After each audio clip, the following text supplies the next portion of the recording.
Shambani hii ni viazi lishe ambazo tunaendelea kusitiza, lakini ufuta kama ambavyo tumeona tuko kwenye mfumo wa stakabadhi za ghala pamoja na mbaazi hizi ikiwa shambani. Hizi ni moja wapo mazao yetu, lakini tuna binzari au manjano wengine wanaita, kwa hiyo ikiwa shambani. Kwa hiyo tunaendelea kuelimisha wakulima kufuata kanuni, lakini pia teknolojia rahisi za kukausha viungo vyetu, kwa sababu usipopata teknolojia nzuri product haitoki nzuri. Kwa hiyo hii ni moja ya kifaa rahisi cha kukaushia, kinakausha viungo. Kwa hii ni vifaa moja hapo ambavyo tunatumia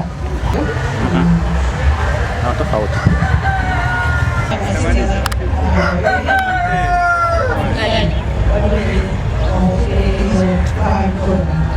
Haya ni mazao ya matunda katika kupunguza ile post harvest losses.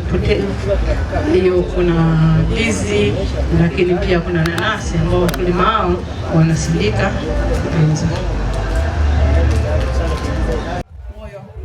Morogoro songa mbele, hatuwezi kurudi nyuma. Songa we songa mbele, hatuwezi kurudi nyuma. Songa we songa mbele, hatuwezi kurudi nyuma.